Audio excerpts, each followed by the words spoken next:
Today we talked about, so Wednesday we talked about how do you grab attention. Thursday we talked about how do you keep attention. And today we're going to talk about how do you convert that attention. You have to learn how to convert attention into sales. That is how you make all your money, all your revenue in any type of business. So whenever you have the attention, whether it's through any type of content, ads, outreach, whatever it is, you have to master the ability to convert that attention into a sale. Because if you don't, you end up going out of business. And so, it's pretty obvious in terms of why you need to convert attention into sales. The better you are at converting attention into sales, the faster you can build your business.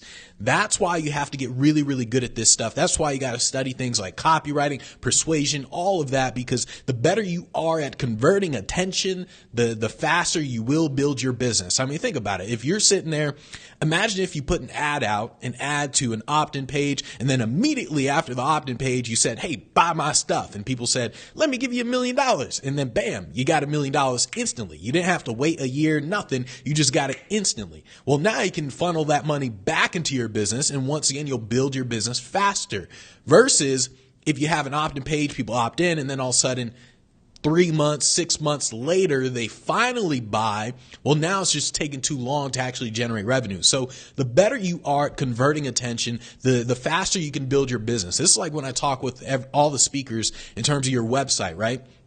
Your website is a thing that's going to convert people into getting them to hire you. The better your website is, the less amount of people you need to contact in order to get hired, because the website is just going to convert people. So the same goes with anything you do. The better you are at converting attention, the faster you build your business. Now, when it comes to converting attention, just in general, what you need to do is you need to pay attention to at what point do people convert? And it's like a tipping point, right? Whenever someone buys my program, here's what I do every single time. Someone buys a program, I go into ActiveCampaign, the inbound software tool that I use. I go into ActiveCampaign, and it has on the right side, it has like a list of activities that each person, each email address engaged in. Like the person opened this email, they clicked on this link, and so it shows all this activity. So whenever someone buys a program, I look at all the activity that they engaged in. I'm looking to see, like, okay, did they open most of the emails? Did they click on most of the videos? Like, which emails did they click on? Which email did they click on before they bought? Like, what did that email say? So I'm looking at all this stuff. I'm looking for that tipping point. And so that's what I'm really doing when I'm looking in terms of at what point does this attention convert into a sale? And you want to do that with everything. Whenever I was getting gigs in terms of getting on stages, I would sit there, cold email, and then all of a sudden they would buy, right? So they'd hire me. At that point, I would go and I look at my website. Okay, the website's still looking good. I look to see, what did I say in the email? That's what I would do all the time. Like, how did the email conversation go? And when you do this, you start to see patterns in the long term. This is why I keep telling everyone you're going to create those lead scores in the long term. You're seeing all these patterns, and those patterns become your lead score. So that's essentially what you're doing. What you're doing in terms of converting attention is you're thinking in terms of, how do I associate the solution with the problem they're having? The solution obviously is your product or whatever it is you're selling. It's whatever it is you're selling. That's the solution. How do you associate the two? And you have to keep doing that nonstop. Whatever the problem is, here's the solution, aka my product, or me as a speaker, or me as an entertainer, or me as whatever it is I'm selling. You are thinking in terms of, how do you associate the two? You have to ultimately change their belief patterns. That's what you're doing in the long term. You're changing belief patterns. I noticed that converting attention through content and just converting attention to sell an online program, it's not about your content. So sure, your content has to be good, but converting the attention comes down to making people believe in themselves, right? I heard this a long time ago, and I was like, that doesn't make sense. Making people believe in themselves before they buy. What? Yeah, right. People just want to know that you got great stuff, right? So I heard this years ago, right? And I heard it from one of the top guys in the internet marketing industry. And in my mind, I'm thinking like, yeah, right. Just give me some good content, and that's when I know your product's going to be good. And so I never really applied it. So what I started doing, I started creating a lot of content, just literally detailed content. It was, all right, do this. It was literally like serious detailed stuff. And especially on the webinars, nobody bought. And then I watch another person's webinar and he would do like $50,000 in freaking 60 minutes and he had zero content. It was stuff like, you gotta, now's your time to make a change, right? And I'm thinking like, how is this guy making sales? He's not talking about anything. And it was because he was making people believe in themselves. And so that's what you ultimately have to do when you're actually trying to convert attention. You're ultimately like making people believe in themselves. You're making them believe like, hey, I can do it. I need to do it now. And this product is the thing that's going to get me there. That's what you're ultimately doing to convert the attention. You need to get people to believe those points. See, Kathy said my tipping point was having the money. I had to plan for it. The tipping point, having the money. I'm talking about the tipping point in terms of when people buy. I look to see like, all right, when do they buy? So I'm looking to see when do they make that decision? When did they ultimately say, bam, I'm going to buy right now? Obviously, everything was built up over time. But what I ultimately do, and this happens, I've done this several times, when I notice someone signs up to my email list and then they buy the $2,000, $5,000 product like instantly. At that point, I have called several of these people. Like literally, I call them up and I say, hey man, yes, I was wondering like, why did you buy so fast? That's literally what I do. I'm wondering like, how did they buy so fast? Because they didn't know me. They just see an ad and then bam, they just pay $5,000. And I'm asking like, hey, why did you buy so fast? Like for all you know, I could have been a scam artist, right? So I'm asking them why. And so I'm trying to get information in terms of what made them do that. And that's what I'm looking for when people buy. When they buy in the long term, when it's like a year and then they finally buy, there isn't any one moment because it all built up, but there is maybe that small moment where it's like, all right, now's it. There's like the email and you're like, okay, the email said now's the time to go. And then bam, they bought, right? So that's kind of what I'm doing with that tipping point. When it comes to converting attention, like I said, it really does come down to making people believe in themselves and making them believe that not only can they do it, but they have to do it now, like literally right now. And then on top of that your product or service is the thing that's going to get them there. It is a thing that's going to solve their problem. So it is ultimately making people believe in themselves, which is one of the reasons why when you get into detail with your content, it's one of the reasons why people don't actually watch as much, and it's why people don't convert as much, just because it's too detailed and that you haven't made them believe in it. You're simply showing them what they don't know, what they like, stuff that they don't know, but it's not motivational enough to get them to take action. And so that's why like detailed content doesn't get people to take action. You have to start out in terms of converting attention. You start out by asking, do they actually want what you're selling? This sounds obvious, but it's one of the things that everybody messes up on in the beginning, because you think you're selling something people want, but in reality, you're selling something you want to give them. And you need to flip this. You need to stay 100% focused on the people you're selling to, because more often than not, you're describing what you're selling in the wrong way. And you're simply selling the wrong things to the wrong person. Perfect example of this is fitness trainers, right? Look at fitness trainers. Every single one of them sells fitness training the exact same way. Here's how you get healthy and all that. They all sell fitness training the exact same way to each and every person. On the other hand, if you think from the perspective of what do they really want, you're thinking, let's say, an entrepreneur. An entrepreneur isn't trying to get all swole and all buff and all cut and everything like that. He doesn't work out to do that. An entrepreneur works out to just get more energy throughout the day as he's building his business. He just doesn't want to be tired throughout the day. He wants to stay healthy for his entire lifespan. That's what he's focused on as an entrepreneur. In terms of, let's say, another person, they may be focused on, you know what, I'm going to make my ex jealous. I'm going to get 6-pack abs. I'm going to get all toned up and everything. And I'm going to post all these pictures on social media. That way they can see it and I'm going to make them jealous, right? Or another person, a bodybuilder. A bodybuilder is more focused on, let me win all these competitions. So you're going to sell supplements to the bodybuilder. So you have to truly think about who you're selling to, because if you're selling it the wrong way, you're basically giving them something they don't want. And so fitness trainers do this wrong every single time, because they focus on what they're selling rather than what people want to buy.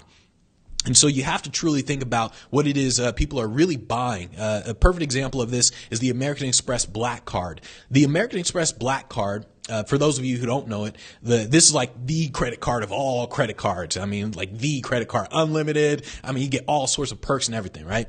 Well, they don't sell a credit card. If they did, it wouldn't make sense because the annual fee is dumb. Like it's insanely expensive and all. It wouldn't make sense. What they're really selling is status. They're basically saying when you have this, people know you're rich as all hell. Like people know you're one of the best ever, right? So they're selling status. And so they understand what it is they're selling. In terms of converting attention, you want to think in terms of the long term, not the short term. And what I mean by this is maybe a year ago or something, I don't know, a while ago, I was asking everybody, like, who's the best platform closer? Like a speaker who gets on a stage and they can just sell a product from the stage and they make like $1 million in a day, right? And I was asking everybody, who's the best platform closer you've ever seen?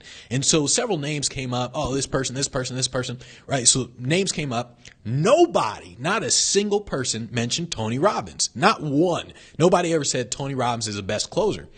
And I was thinking, like, how is that even possible that he's not considered the best closer when every other speaker is here and Tony Robbins is up here? He's not even on the map. The dude is in a whole other stratosphere, right? And I was like, how do people not say he's the best closer? And it's because people are thinking in terms of technical.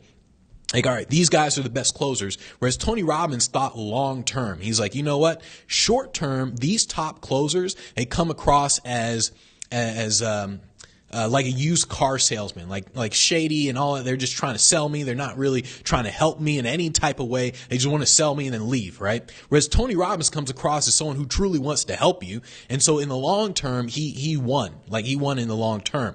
And so you want to think in terms of the long term, not short term when you're trying to convert attention. That way it's better to end up like Tony Robbins than everybody else. What you're trying to do in terms of converting attention is everything is designed towards getting people to take action. Everything you do is all about how do I get people to take action? And you have to think, what action do you want them to take? You can't just say, I just want people to feel inspired. It's like, okay, they feel inspired, so what? You have to think in terms of what action. Do I want them to literally click on this link to buy the product? Or do I want them to click on this link to see the website and then hire me as a speaker? What specific action do you want them to take? And when you get clear on the action, everything else just gets clear on what it is you need to do to get them to take that action. And so this is why you have to get really clear on what it is you're doing. This is why you have to sell the vision. Like you're selling the vision in terms of the buyer vision. Here's where, when you buy our real estate program, you're going to be one of the top real estate agents in the world. I mean, you're only going to deal with celebrities and high profile clients because you won't have time for any house that sells for under $10 million. And you're selling a vision. And so by selling the vision, you're motivating the people, and then when they get motivated, they're motivated to take the action when you tell them to take the action. So that's how you're really converting the attention. I was talking with one of the top closers, like we had lunch a while ago, and I was talking with him. I said, hey man, how do you sell so much? Like I've never seen anybody sell like you do. It's ridiculous. I mean, like in a room of 400 people, freaking 380 of them went to go buy the program. I'm like, that just doesn't make sense. And so I was like, how do you sell so much? And so he was like, well, he's like, I'm not ashamed of selling. He's like, I don't make any distinction between when I give content and when I sell. It's one in the same. That's how you need to think about what it is you're doing. When you're creating content, podcast, a webinar, anything that you're putting out there, there is no distinction between what you're selling, when you're selling, and there's just no distinction between it. A perfect example of how not to do it is how podcasters do it, right? So podcasters, listen to damn near any podcaster. You'll see them with their sponsors, right? They'll say, all right, guys, before we start the episode, I got to show you my sponsor. My sponsor is this Mammoth water bottle. And Mammoth water bottle, they have some of the most purified drinking water ever. The bottle feels great. And everything. And it's like you see when they're selling versus when they're not selling. Whereas this guy, there was no distinction. There was literally no distinction between when he sold and when he didn't sell. I can't remember which podcaster did it like perfectly in terms of mixing the two. It might have been the guy from Mixergy or something. I haven't listened to podcasts in a while, but it's like there was no distinction between when he was promoting his sponsor versus the content. And it took me a second to realize, oh man, this guy's promoting, like he's actually talking about his sponsor. He's not talking about content at this point. It took me a second to realize it because of transition. There was literally no transition. I mean, I was like, damn, all right, wow, that's kind of impressive. And so when you are selling anything in terms of converting attention, you got to assume, or no, you got to just think in terms of there is no transition to the sale. Everything is the sale. Everything you do is about selling what it is you're selling. So that you got to keep thinking about that. And then there's a book that you guys need to buy called Persuasion by Robert Cialdini, however you say his last name. The guy who wrote the, what is the persuasion book that he wrote? Dang it. Now I can't remember the first persuasion book he wrote. Basically, he wrote a really good persuasion book. Now he came out with another book called Persuasion. And Persuasion, it is hands down like one of the most important things that you have to do in terms of converting attention. A lot of times we think of sales as you're talking to someone, you're crushing objections and everything like that. But what I've noticed is that people come into something already knowing whether or not they're going to buy it. And then whatever you say tends to kind of do the opposite. So if you end up saying the wrong things, they came in ready to buy, you say the wrong things, they're like, you know what, forget it. And that's what happens. It's like when you go to like a car place, you're like, all right, I'm ready to buy a new car. You walk in and then all of a sudden the dude's talking to you and you're just like, all right, I want this one. He's like, let me show you this thing. And this. And no, I just want this. And he keeps talking too much. You're like, you know what, forget it.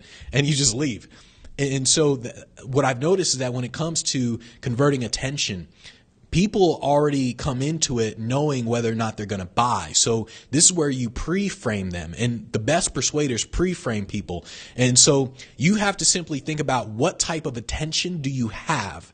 When you understand what type of attention you have, it's a lot easier to convert that attention into a sale. So for example, podcasting, right? You're on a podcast. Well, what type of attention is that? What are people's expectations on a podcast? They don't really expect you to just keep selling, sell, right? That's not their expectations. Versus a webinar, people already expect your ass to sell. Like as soon as they go on a webinar, they're thinking, what's this mofo going to sell me, right? And that's why you don't really make a distinction between the content and then you selling. You simply think about, all right, what's the frame that they're coming into before I sell them something? What are their expectations coming into this thing before I start selling them on this thing? Your content sets the expectations. As you're creating the content, you're basically kind of telling people, here's what to expect. And you're constantly dropping hints at what it is you're selling, right? So like I'm always talking about Speak Pro Academy, no matter what, because I know that the Speak Pro Academy gets speakers booked, right? And I'm going to talk about the belief that you need to have in just a second, but you have to simply think along the lines of what expectations do people have before they enter into this conversation with you, before they buy. A few weeks ago, we were doing like the phone calls, right? And the phone calls, this was the first time I was doing the phone calls, so I didn't really know what I was doing. I was like, let me just call, right? And so I noticed that the people who bought, they already had a certain expectation before I ever called them. Before the time was scheduled, before I ever called, they already had a certain expectations. The people who didn't buy, they already decided they weren't going to buy before we ever talked. And so I noticed little things like people who weren't sitting down at their computer, they were in the wrong frame. They were in the wrong state of mind, because someone who's not sitting down, someone who's not taking notes in terms of our conversation, and I'm helping them build out a plan for their speaking business, someone who's not doing that, they don't take me seriously. They just don't take that conversation seriously. So after a few of these, I started hanging up on people. I started saying, all right, are you sitting down at your computer? Where are you right now? Oh, no, I'm walking around. All right. Well, you know what? Let's schedule this for another day. All right.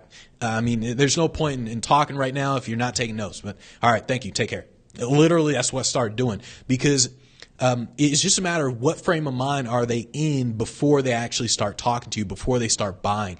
So like sales videos, it is set the expectations. If you create a sales video and it says, all right, here's what to expect on our phone call, right? So if you do that, here's what to expect on a phone call. You're setting the expectation. I didn't do that, which is why I had several people from the get-go, they weren't taking the call seriously. So eventually I just start hanging up on people. I'm like, look, man, if you're not taking this seriously, neither will I. So click. I didn't do it like that, but that's pretty much what would happen, right? This is one of the reasons why you create the lead score, why I tell everybody you're creating the lead score, because what you're doing is you're simply looking to see what expectations do people have before you sell them what you're selling them.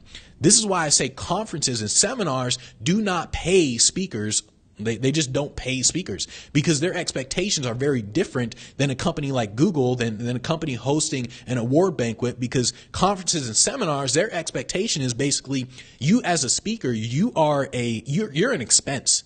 Like you're literally the same as we got to pay for napkins and coffee for the conference. You are an expense. Whereas a company like Google, they're thinking you're an investment because you're adding to the culture. And so you're simply looking at what are the expectations before you try to sell them something, before you offer what you're offering them. This is one of the things that I paid attention to, and it's one of the lead scores inside of my CRM in terms of when people would hire me as a speaker, I would check mark, do they want me or do they want a speaker? Because if they want me, it's already a done deal. Like the gig is already done. If they just want a speaker, at that point, it may come down to price. And so that's what I'm looking for as I'm talking with people, whether whether it's in an email or phone. If they're trying to hire me, I'm looking to see, all right, are you looking for a motivational speaker or do you want me as a motivational speaker for your event? If they want me, it's like, all right, bam. Deal is done instantly. If they just want a speaker, then it's a lot harder to close them. So what you have to do before you convert the attention, you set the expectations. So you basically say like, here's who I can help. Here's what you can expect. So you're setting the expectations, and these expectations, they need to be real. They shouldn't be fluff expectations. It should be real. Like you shouldn't just say, before you buy this, you need to have the mindset that you're going to win, right? Because everyone's going to say that. Everyone's going to be like, yeah, I got the mindset of a winner. And so it needs to be real expectations. Like you literally need to say, all right, basically, here's the people I can help. I can help people who have an email list of 10,000 emails and up, people who are doing 6 figures and up. So you set real expectations, and that's how you do it with expectations. At this point, you're thinking along the lines of influence frames, right? And this is what I noticed with all the top persuaders, what all of them do. They all have these, what I call influence frames. And for those of you in the Speak Pro Academy, go to presentation persuasion, go to that section, and you'll see like a huge list of influence frames that you guys can use. But influence frames, these are the frames that top persuaders put people into before they offer something. So for example, you can't go at it alone, right? It's like, hey, you can't go at this thing alone. They put people into that frame. Or for example, you deserve more. Whatever it is you're trying to do, you deserve more. Or another one, invest in yourself. Invest in yourself, aka invest in my program, right? So influence frames like that are frames that the top persuaders will use. I can't remember how many frames are inside the program, but there's a lot of frames. And what you do is you're thinking in terms of your content, your webinars, everything you do, your emails, everything has these influence frames. And you're thinking about stories that create these influence frames. For example, let's say invest in yourself, right? You talk about the time that you invested in yourself and how that helped you out. And so now you're saying, look, this helped me out. So you need to learn to invest in yourself to help yourself out, aka invest in my program, right? When you have these influence frames in place, you just know how to build around it. And so, like I said, there's a ton of influence frames inside of Speak Pro Academy. Go to the presentation persuasion, you guys will see it. So that's what you're doing. And then you need to think about, you're thinking about what it is people need to believe before they buy. Now, I mentioned this earlier. So basically, it's like, I can do it now, and then your product is the thing that's going to help me do it. In terms of converting attention, you start out by making a claim in terms of the end result. So remember, what do they want to buy? You make a claim about the end result. Like, you're going to get 6-pack abs, or you're going to learn how to talk to women as a pickup artist, right? Or you're going to sell an online program. You make a claim. So it's some sort of claim. And hopefully this claim is something that they actually want, right? Remember? So if you're talking, let's say you say you'll get 6-pack abs. Is that a claim entrepreneurs want? Not really. I mean, sure, entrepreneurs kind of want it, but it's not going to really get them to buy. Whereas if you say that to bodybuilders, or someone who wants to be a bodybuilder, you're like, hey, I'll show you how to get 6-pack abs and stuff. Well, they're more likely to buy that stuff, right? So you're thinking about what's the claim that people want, and you make a claim at this point. And once you have the claim, now you think about what's the vehicle that's going to actually create the conversion. And the vehicle, what I mean by that is like, is it a webinar, sales video, an email? What's the actual thing where you're going to ask for the sale? When you understand the vehicle that you're going to use, you master that thing. So you don't do all of them. I mean, you can technically do all of them, but you master one of them. So let's say you do email, sales videos, webinars, podcasts, and podcasts, right? So you got 4 of them. You say, all right, I'm going to master one of those, one of these 4. I'm going to master one of them in terms of actually selling my thing. In terms of that, let's say I'll master webinars, right? And so the reason why you want to pick one is because each one has a different set of skills you need to master. So like a webinar, you need to master the ability to present, to keep attention, grab attention, convert the attention. You basically need to become a verbal copywriter. That's pretty much what you need to be in terms of a webinar. On the other hand, when you pick an email, you need to master copywriting. And so you got to think in terms of which vehicle do you want to work on first that's going to convert the attention, and then you master that attention until you like really start generating sales. And at the same time, you can do all the other stuff, but you're not really trying to master the other stuff. It's just like, all right, sure, I'll send out emails, whatever, but I'm trying to master the webinar. So I got to make sure the webinar is great, right? So that's what you're doing in the long term. And then in terms of converting attention, you got to think in terms of repetition. Repetition. Think in terms of repetition. Repetition is something that truly converts people's attention. When you make a claim, you repeat that claim over and over and over again. You're like, all right, you're going to learn how to talk to women. And then you keep repeating it over and over and over again. And not in just one video, but I mean over time, throughout the entire year. You're like, look, man, join our How to Talk to Women program, and you will learn how to talk to women, right? And so you keep repeating it over and over and over. You keep repeating it. And so before they buy, they have to remember repetition is the thing that's going to get people to buy what it is you're selling. Because, I mean, repeated ideas become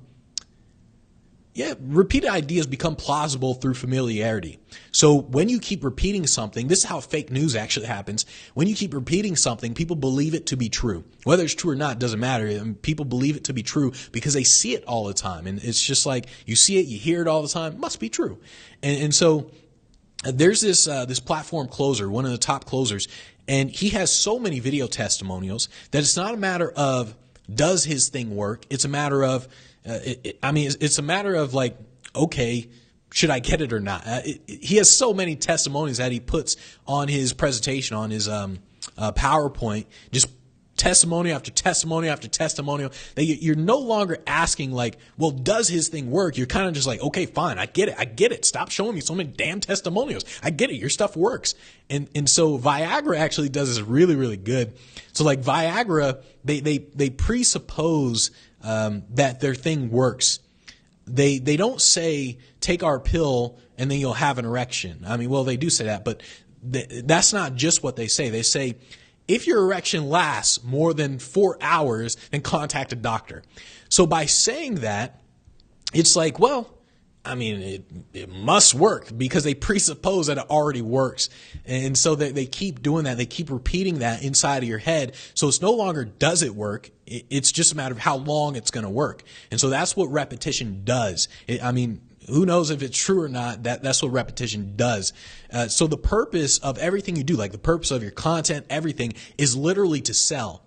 I don't know why people keep saying that content is about, like people say don't sell in your content. Like that makes zero sense. The purpose of everything you do in your business is to sell. The purpose of all your content is to sell.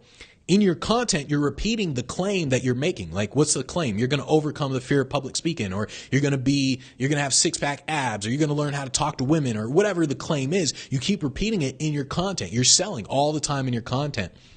All right. And so, content basically demonstrates your credibility, for when they're ready to take action. That's what content does. So you're producing content. It's like, hey man, I'm credible enough. Here's all the knowledge I know. And you're producing content and you keep repeating the claim, keep repeating it over and over and over again. And then eventually they'll buy because they truly believe it because you repeated it enough. And so that's what content ultimately does. And you need to ask for the sale. No matter what it is you're doing, always ask for the sale. For some reason, people are afraid to ask for a sale. They dance around it. They're too indirect. And I tell a lot of speakers this inside of the Speak Pro Academy. When you are talking with events, just ask for whatever it is you're trying to ask for. Like, hey, click on this link to the website, right? You need to have a call to action at every single email that you're sending out to these events to get hired. There should always be a call to action. You don't just leave it open. You need to ask for the sale. I remember maybe a year ago or something, I was looking at these guys. They were doing 7 figures a month in the business, and maybe now they're almost like 8 figures a month or something, or close to it. And so basically they were making a lot of money. And so what I did is I obviously signed up to their email list, and I looked to see how much were they promoting, and like how much were they actually asking for the sale versus like giving content. And I noticed out of about like 30 emails, it was 31 emails, it was 26 emails where they were selling. They weren't giving any content. Like, it was literally, all right, buy this thing. We have a new program for you guys. The thing costs $199. Buy this thing, right? Next day. All right. So in case you wanted to know what this program is about, and they just kept selling. And I thought at first, when you hear about all the advice in the space about, no, produce content, then you sell, then content, then you sell. They did the exact opposite. They were sell, content, sell, content. And that's why they generate so much revenue, because they ask for the sale. A lot of people just don't ask for the money. That's why they don't get the money. So you need to start asking for the money. You need to understand that before people buy your program, before they buy into what it is you're selling, they're just playing house. They're looking for information, and they're not in the mindset of implementation. It's one of the reasons why free information, I find it funny when people are like, I can get this stuff on YouTube. You think you can, but you really can't, right? Because what's happening is people are getting information, and when they buy, they're ready for implementation. The people who buy, they're ready to implement. And so the people who are just looking at YouTube and just watching free stuff, they're just getting information. And so you want to think along the lines of, you're going to keep asking for the sale, because you know that the more information they get, the more confused they're going to be honest. I mean, they're just going to get information. They're going to think they know, but they won't get anything done.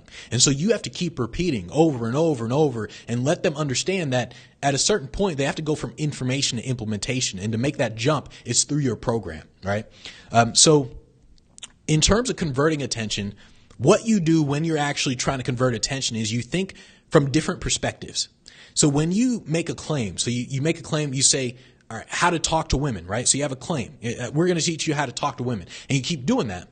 Then you say, you know what? Maybe I'm going to transition this. So instead of saying how to talk to women, maybe I'm going to say, here's how you get your ex back. Or instead of saying one of those, I'm going to say, here's how you find a really good relationship. And so you offer it from different perspectives. When you see that certain people are buying this based on how to talk to women, then you offer it, here's how you find a good relationship, or just have a good relationship in general. You're offering the same product, but in different ways. And by doing that, you'll naturally convert attention. You'll naturally get more sales in general. And this is where you have to ask yourself, do people believe you?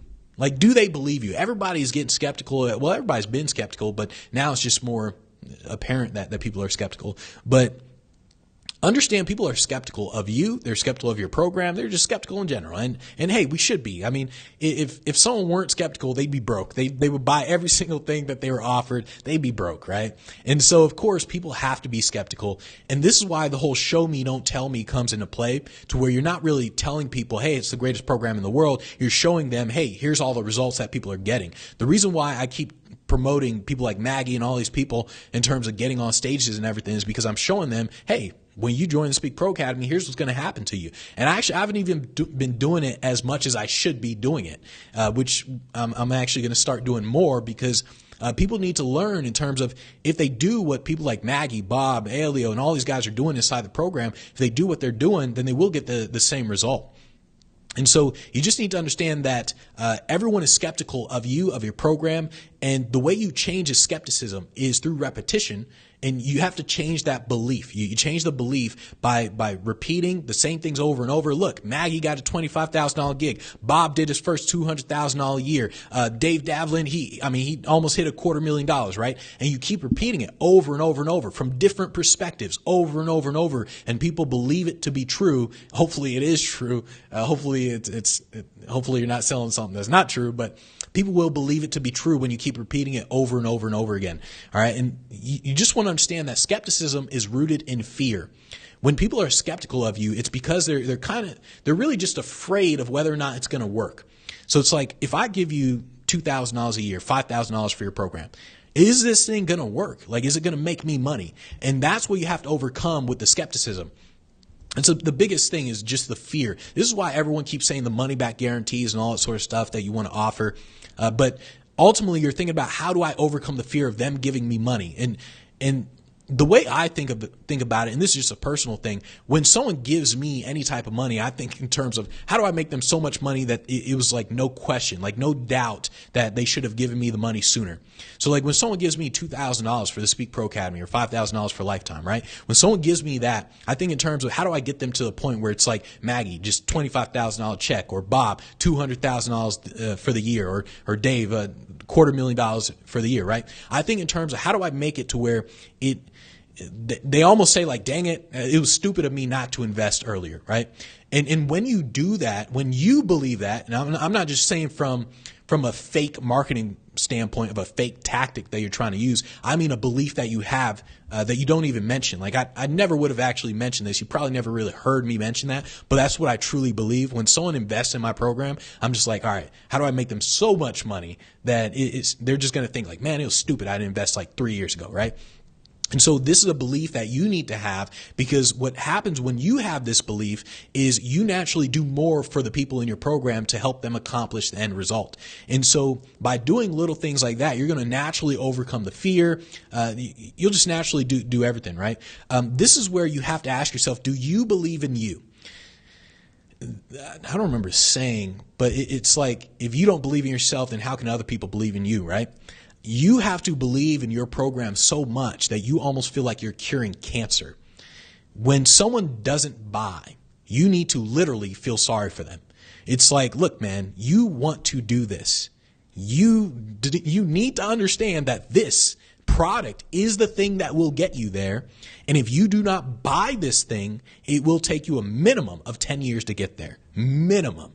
You don't realize this. And you need to believe it, like truly believe it. Like, it's not one of those things that you kind of just say just to say. I truly believe it because I know it to be true 100%. It's with anything. How do you become a better boxer? Let's say you're learning boxing. How do you become a great boxer? You don't do it by going on YouTube and watching that stuff. You do it by hiring a trainer to show you how to box. That's how you do it. And so the same goes with anything that you're learning. What's the fastest way to learn to learn e-commerce? Freaking talk to Jeff Bezos. That mofo will show you everything, right? That's the fastest way to do it. And so you need to truly believe in your product in order to sell the product. Because if you don't believe it, it's going to show. Like, people are going to see it. They're going to see that all you're trying to do is sell them something. And what they have to believe is that you're not just selling them something, like you're not just selling a product and then leaving. You're selling them something, and that's the beginning. That's the beginning of the journey, and you're going to truly help them get to the end. That's how you're going to convert attention, when you believe in you and you believe in your product to a point where you feel like you're curing cancer. Because you are. Like, they have a problem. Here's their problem. Like, I have a problem with the PUAs, right? So it's like, the problem is a guy doesn't know how to talk to women. It's like, okay, what happens if a guy doesn't know how to talk to women? Well, in the long term, he might get depressed. I mean, he'll feel lonely and all that sort of stuff, right? So this PUA guy, this pickup artist guy, he's like, look, man, I've got the cure to cancer for this dude. Like, when I show this guy how to do it, when he buys my program and I help this guy, he will know how to talk to women. He'll feel happy and everything. I've got the cure for him. And so you have to truly believe this stuff, because it will show through. You have to basically become your message. And at that point, nothing you say is going to be wrong. Because if you're trying to learn tactics and techniques in terms of closing and all how to handle objections and everything, you're going to try to memorize lines. That's what you're going to try to do. Like, how do I memorize lines? And this is where the scripts that you hear people say, it sounds fake when they say it. because they don't believe it. They just memorize something. But when you truly believe it, everything you say is right. There's nothing you can say that's wrong because you truly, truly believe it. And people will naturally see this, right? And so at this point, when you believe in your product, all the stuff, the framing, all that, at this point, you have to really think about who else has gotten results and promote it. Like keep telling people like, hey, this person got results, show the results that they've gotten, build the case studies and everything, show them everything. When I was just getting hired as an entertainer, I remember someone who actually said to me, the reason why we hired you is because of all the reviews that you had, right? So it was like, I had all these reviews on my website. I had so many reviews. I had to actually put them into multiple pages and take down like some of the reviews because it will load the page really slow. There's so many videos embedded on the page. It will load the page really slow. And what happens when you have all of these case studies, reviews, whatever it is, when you have all this stuff, it's no longer a question of, is it true? Because it is. There's so many. It's like, how can it not be true? And so that's what you're doing in terms of thinking in terms of who else has gotten results. When you answer that question, people start to believe you more. Because remember, people don't believe you. And so when you answer the question of who else has gotten results and you're showing this over and over and over again and you're doing it through the repetition, people start to believe you. Yes, this is the program that's going to get me the results. This is the person who's going to help me out, right? So that's what you have to do. At this point, once again, you keep reinforcing the end result. The end result. Like, hey, we're going to get you booked on stages. We're going to overcome your fear of public speaking, or you're going to have the six-pack abs, or you're going to learn, you're going to be able to talk to women. You keep reinforcing the end result. And even better, you build out that vision for them, that buyer's vision. Like, all right, you're a real estate agent. When you invest in our program, you're going to learn how to market yourself as a realtor. And look, man, before you know it, you're going to be selling multiple $1 million homes every single month. You're going to have to hire people to do the paperwork for you because you just won't have time for that. You're only going to be dealing with high profile clients. You're building the vision. You're repeating it over and over and over again. And that repetition is going to get people to believe it. At this point, you can start using marketing tactics. So you can use marketing tactics like urgency, scarcity, a money back guarantee. You can use marketing tactics like that. But marketing tactics, it all depends on everything else I just said. The repetition, the framing, the belief that you have, all the marketing tactics depend on what's going on in here inside of you, the belief that you have, understanding that they're skeptical as all hell. So marketing tactics, it's like the last thing you need to really think about. It's more of like framing. How do they think about what are the expectations before they buy? Those are the things that's going to allow you to convert the attention. In order to convert attention, you have to ultimately make people believe in something greater. Understand that they're not buying the product or service. They're buying the transformation if it's like an online product, right? So people don't care about the videos, the content, whatever inside of your product. They're buying the transformation. And so that's what you're ultimately selling. That's what you need to get people to understand. That's what you need people to believe in something greater than themselves. It's like, look, man, you're a realtor. After you buy this program, you're going to be one of the top realtors in the world. And so it's like something greater than where they are now. That is how you convert attention with everything that you do. All right. So let's see any questions real quick. Monday, by the way, I probably will talk about something New Year's Eve-ish. So I might talk about something like that. So let's see. Nick said Tony brings in other people to do the closing for him. I've gone to a couple of his events. He never closes. Yeah. Exactly. So what Nick just said, like Tony brings in other people to do the closes for him. Tony never closes. And so Tony does this. He opens people's minds. He frames people. Remember what I said about framing? All persuasion literally comes down to the expectations people have and the frame that they're in before they buy. For those of you guys inside Speak Pro Academy, go to the presentation persuasion section, click on the influence frames and go through all those frames. Look at those, include those frames in your presentations. You will sell more. You'll see guys like Tony Robbins, all those guys use it. In terms of what Tony does, Tony doesn't really care about getting on the stage and then literally just selling the product. He opens their mind to being sold. And once the mind is open, at that point, anybody can come in and just say, hey, buy this thing, right? So anybody can do that. So it's actually brilliant in terms of what he does.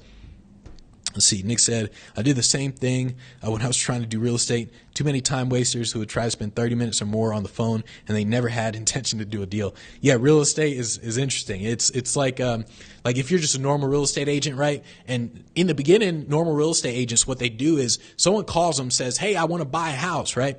The real estate agent, they'll start showing them houses. All right, let's go. Let's look at some houses. Here's some stuff in MLS.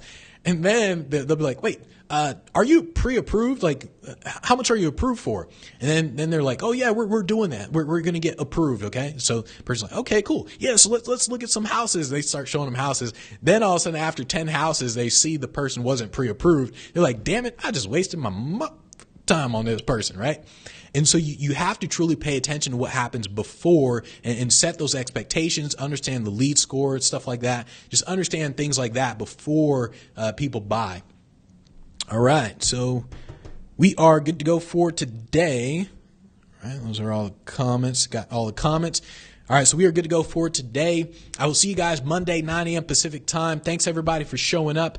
So once again, rewatch this video. There's so much inside this video. Hopefully you remembered it, but just rewatch this video. And once again, all you Speak Pro members, go inside of Presentation Persuasion and just look up those influence frames. It will help you with just persuading people in general. So thanks everybody for showing up. I'll see you guys Monday, 9 a.m. Pacific time. Take care, everybody.